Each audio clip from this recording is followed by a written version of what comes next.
하나님은 광야에서 우리가 더 간절하게 하나님을 찾게 됩니다. 하나님을 우리가 찾을 때는 대체적으로 광야가 많습니다. 우리가 이렇게 순탄할 때, 평탄할 때 주님을 잘 찾는 그런 모습이 우리에게 부족하죠. 오늘 이 말씀은 다윗이 광야에서 쓴 시입니다. 광야 어려운 상황 속에서 하나님을 찾았던 그러한 시예요. 광야는 불편합니다. 광야는 부족합니다. 광야는 안전하지 않습니다. 놀랍게도 다윗은 이렇게 말합니다. 내 영혼이 주를 갈망합니다. 주님을 갈망합니다. 광야에서는 하나님이 더 필요하고 하나님만이 해결책이기도 하죠. 탄자니아와 이제 케냐를 잘 다녀왔는데 여러분들께서 걱정을 해주셔서 저희들은 잘 다녀왔습니다. 여러분들이 생각하는 것 같이 이렇게 전쟁통이 아니었고 저희들은 굉장히 큰 평화 속에서 다녀왔고 또 그 팀원들한테 고생했다는 소리 하지 마세요. 고생 하나도 안 했습니다. 저희들 고생 하나도 안 하고 잘 다녀왔습니다. 물론 이제 저희가 그 도하 이제 들어갈 때는 도하에 경유를 하고 이제 탄자니아로 들어갔는데 탄자니아에 딱 도착을 하니까 전화에 우리가 타고 온 비행기가 캔슬됐다고 이렇게 문자가 와 있더라고요. 그러니까 그 당시에 이제 카타르가 이제 셧다운 되면서 모든 비행기를 다 캔슬했나 봐요. 그런데 우리는 이미 떴어. 그래가지고 캔슬된 비행기로 우리는 도착을 했어요. 예. 이건 그냥 제 생각이긴 합니다만 그 비행기가 꽉 차서 이제 탄자니아로 왔는데 그 사람들은 우리 팀 때문에 탄자니아 간 겁니다. 예. 하나님께서 우리에게 그 길을 열어주셨기 때문에 그래서 이제 저희 이제 탄자니아 이제 잘 도착을 했는데 저희 팀원들 중에 이제 다 수속은 다 하고 있었지만 그 비자를 다 받지 못한 사람들이 있었거든요. 그래서 이제 그 비자 받지 못한 분들하고 제가 같이 이렇게 이제 수속을 하는데 이제 선교지는 딱 보면 이거 꼬이기 시작한다 이런 느낌이 들 때가 있어요. 그래가지고 이거 별로 좀 안 좋겠다. 그래서 아주 오래 걸렸습니다. 아주 오래 걸리고 나중에는 제가 어떤 한 사람을 좀 닦아 세워가지고 그래서 밀고 안 나갔으면은 진짜 못 나갈 뻔했어요. 그 정도로 좀 시간이 많이 걸렸어요. 그래서 이제 나가게 됐는데 그래서 탄자니아 선교는 말이죠. 이번에 우리가 계획하고 또 우리가 생각한 대로 하나도 이루어지지 않았어요. 그 뜻은 하나님이 새롭게 준비한 역사가 있었다는 겁니다. 놀라운 일들이 있었어요. 우리의 계획이 무너질 때, 우리의 생각이 무너질 때, 우리가 원하는 대로 잘 이루어지지 않을 때 우리는 기대할 수 있는 게 있어요. 그게 뭐냐면 하나님이 역사하시는구나. 하나님이 일하시겠구나. 내 계획대로 안 되니까 하나님께서 일하시겠지. 그래서 원래는 기차를 타고 이제 그날로 선교사님 그 지역이 모로고로라는 지역인데 그쪽으로 가려고 했는데 이제 기차를 못 타게 됐고 이제 우리가 그래서 이제 빠르게 제가 결정을 했죠. 버스를 렌트를 하고 내일 버스로 간다. 탄자니아를 제가 20여 년 만에 갔기 때문에 탄자니아가 엄청나게 더 잘 살게 된 거예요. 그래서 제가 버스로 거기 이제 지역을 보면서 올라가겠다. 그래서 기차로 2시간도 안 걸리는 거리고 차로는 5시간 걸려야 되는데 지금 우기가 아닌데 비가 너무 많이 와가지고 저희가 버스로 9시간 정도 걸려가지고 그 다음날 가게 됐어요. 그러니까 버스도 너무 오래 걸려서 또 이제 스케줄이 또 이제 잘 안 됐죠. 그럼에도 불구하고 하나님께서 분명히 하고 계시다는 것이 매번 느껴지니까 아무런 걱정이 없었습니다. 그곳은 우리보다 굉장히 부족함이 많은 곳이죠. 진흙 바닥에서 이제 예배드리고 교회도 굉장히 열악하고 전기가 안정적이지 않을 뿐만 아니라 전기가 안 들어오는 곳도 굉장히 많고 물이 없는 곳도 굉장히 많죠. 생활이 쉽지 않습니다. 그런데 참 놀라운 것은 그곳에 있는 성도들은 참 하나님 앞에 뜨겁다는 거죠. 하나님 앞에 뜨겁고 하나님 앞에 순수하고 또 순박하게 하나님을 찾는 그런 모습을 볼 수가 있어요. 아마도 의지할 곳이 아무 데도 없고 하나님밖에 없는 그런 삶이기 때문인 것 같아요. A.W. 토저가 이런 말을 했어요. 하나님은 우리가 다른 것들에 의지하는 동안에는 깊이 경험되지 않는다. 우리가 다른 것을 의지하고 다른 것을 두고 다른 것을 생각할 때는 우리가 하나님을 깊이 경험하지 못하죠. 그래서 광야는 불편하지만 하나님을 가장 선명하게 만나는 장소이기도 해요. 여러분들 중에 지금 어려움과 또 부족함과 또 힘든 그런 시간을 겪고 계시다면 여러분들의 인생 중에 지금 이 시간이 하나님을 만나는 시간이고 하나님을 붙잡는 시간이 되기를 축복합니다. 꼭 어려운 시간을 하나님을 만나는 시간으로 보내지 않는 사람들도 많아요. 고통의 시간에 더 안 좋아지고 더 악해지고 더 쓸데없는 짓을 하고 그런 사람도 많은데 광야의 시간이 여러분들에게는 축복의 시간이 되기를 원합니다. 그래서 하나님을 경험한 사람은 예배가 달라지기 시작하죠. 2절부터 4절까지 한번 다시 한번 읽어보겠습니다. 시작. 내가 성소에서 주님을 뵙고 주님의 권능과 주님의 영광을 봅니다. 주님의 한결같은 사랑이 생명보다도 소중하게 내 입술로 주님께 영광을 돌립니다. 이 생명 다하도록 주님을 찬양하렵니다. 내가 손을 들어서 주님의 이름을 하나님을 경험한 사람은 예배가 달라지고 하나님을 더욱더 붙잡고 하나님을 찬양하고 하나님을 붙잡아요. 주님의 권능과 주님의 영광을 붙잡기 시작하고 주님의 역사와 주님의 임재를 붙잡기 시작하죠. 그래서 다윗은 광야에서 예배를 기억해요. 그리고 다윗은 지금 성전에 있지 않지만 광야에 있지만 그는 예배합니다. 예배함으로 하나님 앞에 나아가죠. 여러분 탄자니아에서의 예배, 케냐에서의 예배는 참 놀라운 것들이 많았습니다. 악기가 없고 시설이 부족하고 환경이 열악하고 전기가 들어왔다 나갔다 하는데 그들의 예배는 뜨거웠습니다. 하나님 앞에 나아가는 그런 예배였어요.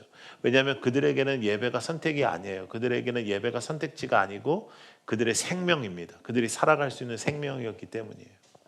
존 스타트는 참 예배는 환경이 아니라 하나님을 향한 마음에서 시작한다 그랬어요. 환경이 아니라 하나님을 향한 마음. 하나님만이 나의 답이시고 하나님만이 나의 인생의 주인이시고 하나님만이 나를 붙잡아 주실 수 있다라는 것을 붙잡을 때 우리의 예배가 새로워진다는 것을 우리가 알 수 있죠. 우리의 예배는 정말 얼마나 갈망한가. 그것이 항상 선교지에서 여러분들을 향한 저의 기도였습니다. 여러분들의 예배가 얼마나 갈망할까? 여러분들의 인생의 갈망함은 예배를 향해 있는가? 하나님을 향해 있는가?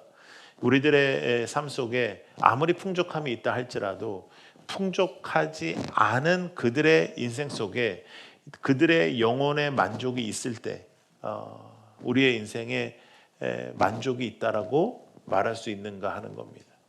물질적으로 부족해요. 근데 신앙이 너무 기쁘고 찬양할 때 눈이 빛나고 기도할 때 눈물이 나는 그들의 성도들을 볼 때 우리가 어떠한 선교를 할 때도 우리가 어떠한 선교를 통해서 그들을 돕는다라는 말을 하기보다는 우리가 배우는 입장이 되죠.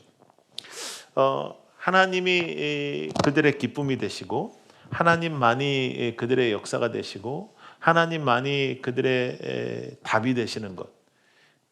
여러분 그거보다 더 중요한 것은 하나도 없습니다. 우리들의 인생 속에 그거보다 중요한 건 하나도 없습니다. 우리들의 인생이 지금 이 시간 우리가 만족과 또 여러 가지 물질적인 것들을 누린다 할지라도 오히려 우리는 또 비교하면서 또 힘들어지잖아요. 나보다 더 많이 갖고 있는 사람, 나보다 더 많은 것을 누리는 사람. 여러분들의 인생의 갈급함이나 여러분들의 인생의 갈망함이라는 것이 어디서부터 시작되는가? 여러분들 정말 세상에서부터 시작되는가? 정말 하나님에서부터 시작되는가? 하나님의 것들로 여러분들이 정말 기뻐하고 있는가 하는 것도 우리가 생각해 볼 필요가 있어요. 5절에는 기름지고 맛깔질 음식을 배불리 먹은 듯이 내 영혼이 만족한다 그랬어요. 지금 다윗은 광야에 있거든요. 그러니까 얼마나 배고프겠어요. 얼마나 힘들겠어요. 그런데 그러니까 배고플 때 가장 꿈꾸는 것은 맛있는 걸 많이 먹는 거거든요. 그런데 그것보다 내 영혼이 만족하니 내가 기쁨에 가득 찬 입술로 주님을 찬양한다. 이렇게 다윗은 광야에서 고백해요. 어떤 삶이 정말 귀한 삶인가? 맛있는 것을 많이 배부르게 먹는 사람일까? 아니면 주님으로 기쁨에 가득 찬 입술로 찬양하고 주님 앞에 예배하는 인생인가? 여러분, 여러분들의 갈급함과 여러분들의 갈망함이 하늘에서부터 오기를 축복합니다. 여러분들의 인생에 하나님의 임재와 하나님의 함께 하심이 여러분들을 붙잡기를 원합니다. 그러기 위해서 우리들의 신앙생활이 어떠한 신앙생활인가를 우리가 좀 잘 살펴볼 필요가 있죠. 하나님이 나의 기쁨인가? 진심으로 내가 하나님께 갈급함을 갖고 있는가? 하나님의 역사인가? 이런 것들을 우리가 잘 살펴볼 필요가 있습니다. 그래서 오늘은 탄자니아의 한 교회를 여러분들께 소개하려고 그래요. 산 위에 어떤 교회, 오늘 설교 제목이거든요. 산 위에 어떤 교회를 소개하려고 합니다. 이 교회도 저희가 계획했던 교회가 아닙니다. 저희가 사실은 저희 단기팀이 매해 가는 그런 탄자니아에 저희 단기팀이 갔던 산 깊은 곳에 있는 마을을 우리가 좀 먼 곳인데 한 2시간 정도 떨어진 곳인데 그곳을 방문하려고 했는데 그 전날 또 비가 많이 왔어요. 비가 많이 와가지고 올라가지를 못하게 된 거죠. 그래서 이제 새로운 곳을 우리가 물색을 하는데 선교사님께서 저한테 이렇게 물으시는 거예요. 조금 가는 길이 험한데 멀지는 않은데 가는 길이 험한데 그곳을 가면 어떻게 될까요? 그곳을 가면 어떨까요? 이렇게 말씀하셔서 제가 바로 가자 그랬어요. 바로 가자. 그리고 그 하나님께서 우리에게 인도하시는 곳이거든. 가자. 그래서 이제 그곳을 가려면 이제 오토바이를 타고 가야 되거든요. 그곳은 차가 이렇게 갈 수가 있는 곳이 아니에요. 산 위에 있는 곳이라서. 그래서 이제 제가 이제 사진을 보여드릴게요. 이런 오토바이 애들을 모았습니다. 그래서 이제 각 한 사람당 오토바이를 이제 하나씩 타고 이제 가는 거예요. 이 땅을 보시면 여러분들 이 땅이 저런 땅이기 때문에 그리고 오토바이가 굉장히 오래된 오토바이라서 거의 이 사람들은요 제가 타 보니까 달인 수준입니다. 달인. 예. 오토바이의 달인. 예. 이거 보통 잘 타는 애들이 아니에요. 그래서 이제 이 친구들을 섭외해서 이제 올라간 겁니다. 근데 비가 너무 많이 와가지고 원래는 이제 오토바이로 다 갈 수 있었는데 저희가 이제 오토바이로 못 가고 이제 개울을 건너가게 됐어요. 이렇게. 그래서 이제 이렇게 저희들이 개울을 건너서 그 다음에는 이제 산 위로 올라가는 겁니다. 산 위로 올라가서 산 위에 꼭대기에 옛날에 달동네라 그래서 산 위에 이렇게 다닥다닥 이제 그 집이 살았었잖아요. 이렇게 산 위 꼭대기에 교회가 있는 거예요. 그 교회를 보여드릴게요. 이렇게 생겼습니다. 지붕만 있는 거죠. 지붕만 있는데 이제 저 앞에가 강대상이고요. 예, 그리고 이제 이렇게 되어 있는 거예요.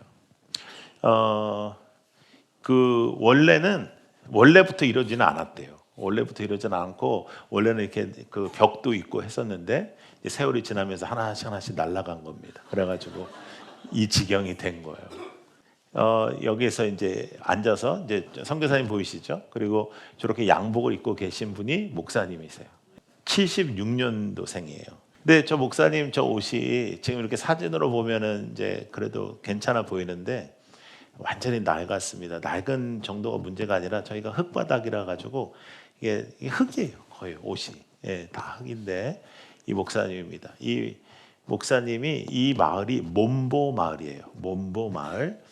아프리카는 우리한테 유리한 게 아프리카 말이 우리나라 말로 발음하기가 좋아요. 예, 몬보 우리는 잘할 수 있잖아요. 다 그 외국 미국 애들은 잘 못해요. 예, 그래서 이 마을의 목사님이신데 이 목사님 고향이에요.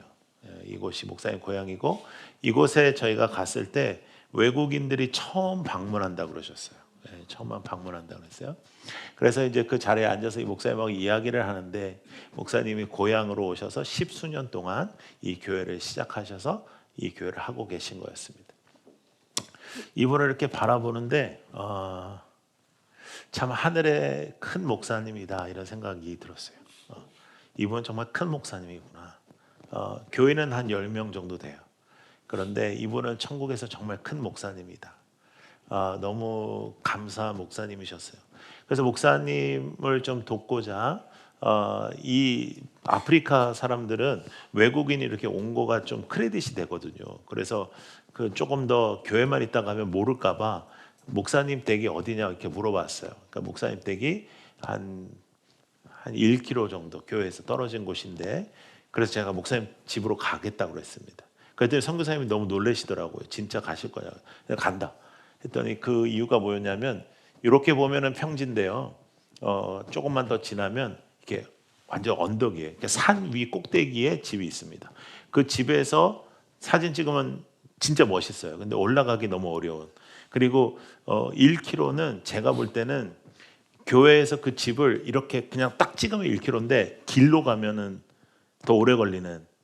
그러니까 선교사님들이 항상 그러잖아요. 이렇게 줄여서 얘기하는 그런 면이 있잖아요. 그래서 목사님 댁을 갔어요. 여기 목사님 댁이에요. 예전에는 다 소똥집이었는데 지금 이건 벽돌로 지었죠. 전기 없고 물 없고. 사모님이시고요. 네, 사모님이시고 저기에 계신 우리 목사님 성함은 클레버리 목사님이에요. 클레버리 목사님. 근데 이제 그 아까 그 교회를 보셨지만 그 자리에 앉아서 목사님하고 이야기를 나누면서 저는 이제 여러분들과 함께 이제 우리가 해야 되는 숙제를 하나 받았습니다. 하나님께서 저의 마음에 너무 강하게 말씀을 하시고 또 우리 성도님들에게 주시는 숙제였는데 우리가 갔던 팀원들하고도 같은 마음을 우리가 갖게 됐어요. 그건 뭐냐면 이 교회를 우리가 이번 단기 선교팀이 7월 말에 가는데 그 단기 선교팀이 가서 다시 지어드려야 되지 않을까 하는 겁니다. 그래서 이제 우리는 이 교회를 이제 다시 지을 겁니다. 다시 지을 거고 우리는 다음 주일에 여러분들이 헌신하셔서 탄자니아 헌금을 할 거예요. 근데 이 교회만 도울 수가 없고 또 하나의 더 교회가 있어요. 그 교회도 조금 더 돕고. 근데 그 교회는 여기보다는 훨씬 더 환경이 좋아요. 그래서 이 교회를 우리가 좀 지었으면 좋겠다 싶어요. 저희는 그 선교사님이 이제 선교센터를 이제 잘 이제 지금까지 지으셔가지고 그 선교센터에서 있었거든요. 근데 선교센터에도 보니까 한 곳에는 이렇게 기둥만 세워져 있고 이렇게 지붕이 없더라고요. 그래서 제가 그것을 볼 때부터 우리 김상준 선교사님이 날 기다렸구나. 나 올 때까지 일부러 지붕을 안 올렸구나 이 생각을 했어요. 예. 그래서 이 지붕은 왜 안 올렸냐 하니까 뭐 돈이 없다고. 그래서 이건 얼마냐 물어보니까 또 얼마라 그러더라고요. 그래서 어떻게 이 교회만 해주겠어요? 선교사님 센터도 해야 되지 않겠어요? 그러니까 그것도 해야 되고. 그래서 다음 주에 여러분들이 마음을 이렇게 작정하셔서 헌금을 하시면 그 헌금 안에서 우리가 한번 해보겠습니다. 헌금이 작게 나오면 그냥 교회만 짓고 나무만 이렇게 해서 이렇게 하고 조금 더 많이 나오면 교회를 좀 잘 짓고 그 다음에 위에 태양열도 올리고 그래서 좀 돌아가게 하고 물도 이렇게 태양열을 통해서 이렇게 올라오게 할 수 있는 방법이 있다 하니까 물도 오게 하고 그렇게 하면 그 동네 사람들이 교회에 와서 물을 길러 가야 되니까 좋지 않겠나 하는 생각도 하고요. 기회가 되면 우리 클레버리 목사님 옷도 한번 해드리고요. 그런 일들을 좀 우리가 했으면 좋겠다는 생각이 있습니다. 여러분 교회를 왜 하냐, 목회를 왜 하냐라고 저에게 물으신다면 저는 딱 한 가지밖에 없어요. 여러분들이 교회가 돼서 성도가 교회가 돼서 교회로서의 삶을 사는 것, 그것은 미션, 선교와 긍휼을 붙잡는 인생입니다. 미션을 선교적인 인생 그리고 긍휼의 인생. 그 선교와 긍휼의 인생이 여기에 함께 있죠. 근데 여러분 정말 불쌍한 사람들은 부산시 해운대구에 살고 있습니다.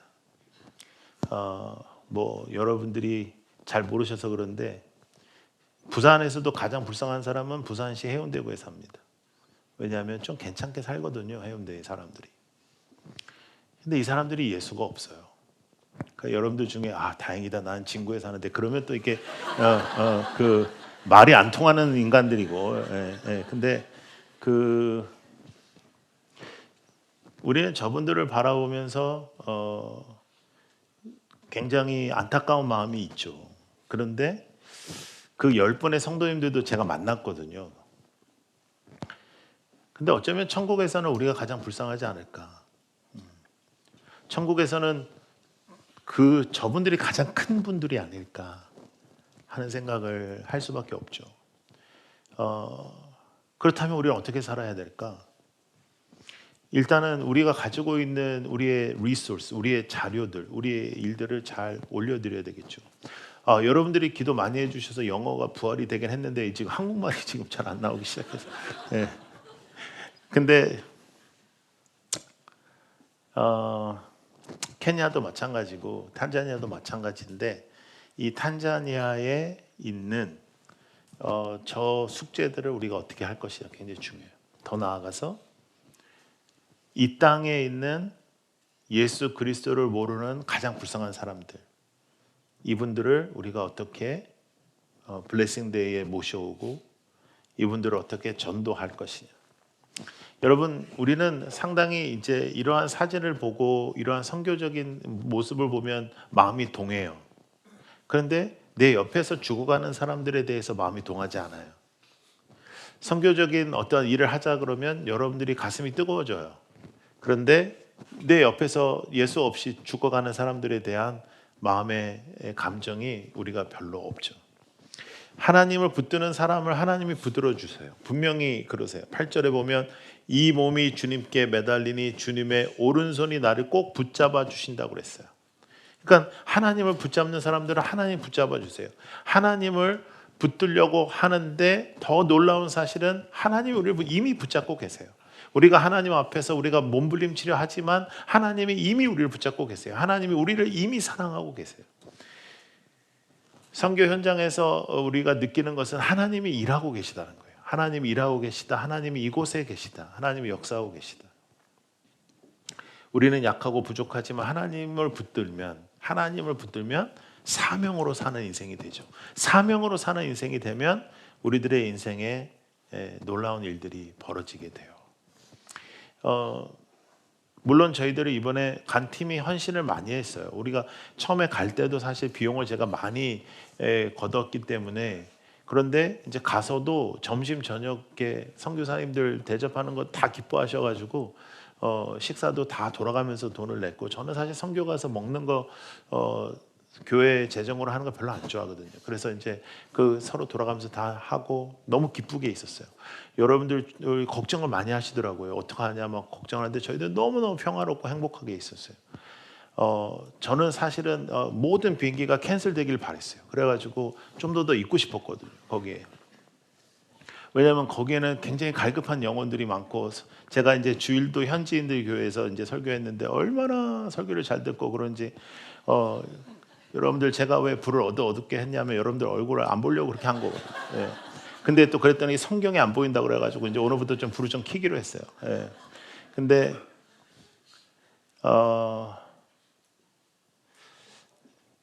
이제 돌아와야 되는 거예요. 돌아와야 되는데 이제 모든 그 티켓은 이제 다 없어지고 이제 유럽으로 갔다가 오는 방법이 있는데 이게 너무 비싼 거예요. 예. 한 500만 원, 600만 원 하는 거예요. 편도가. 제가 그래서 팀원들한테 그랬습니다. 당신들은 가라. 나는 안 간다.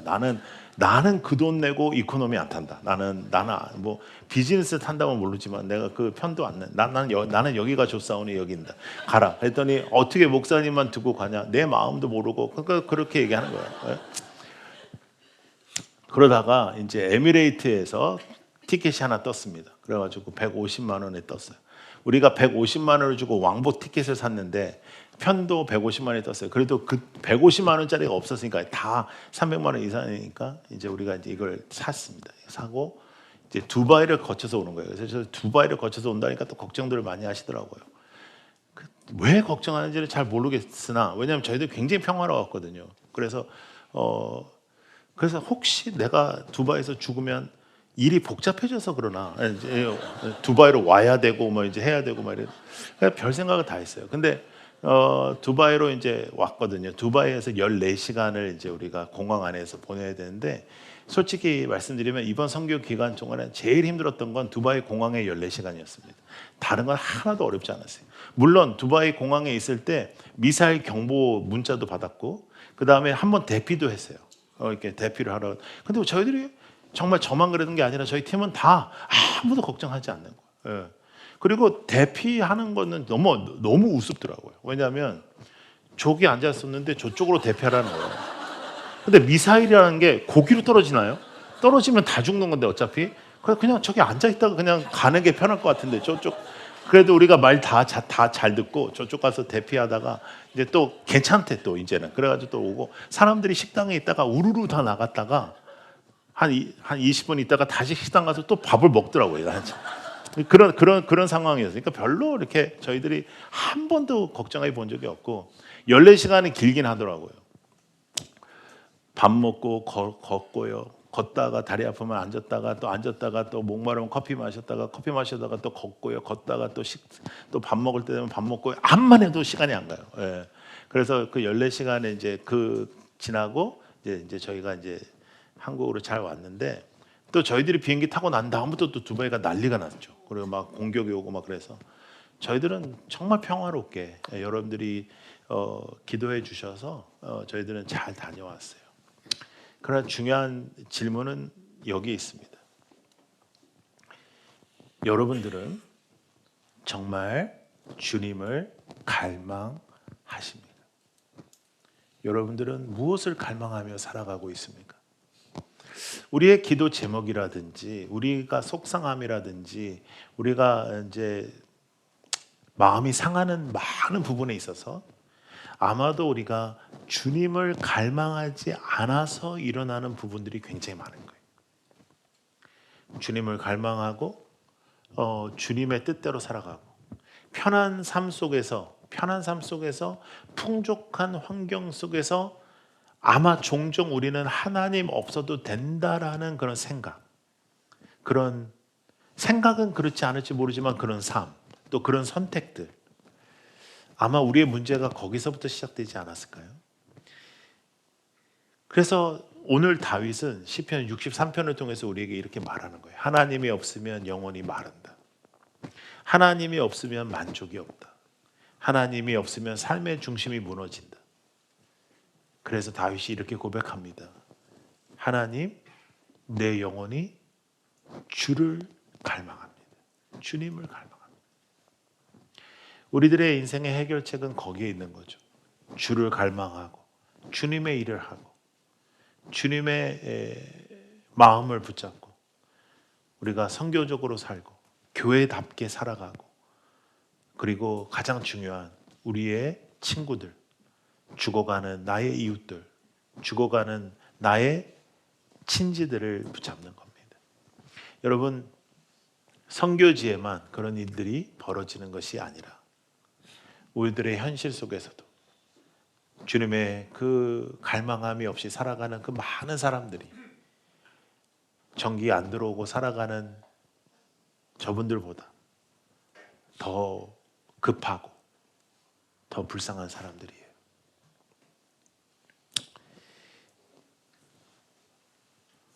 천국에서 우리가 어떠한 사람들일까요? 하나님이 우리를 보실 때 우리는 어떨까? 나의 갈망함은 어디로 향하고 있을까? 그것을 한번 잘 고민하는 한 주가 되기를 축복합니다. 그리고 한 주 잘 기도하시고 작정하셔서 다음 주에 우리 탄자니아를 위한 헌금을 하도록 하겠습니다.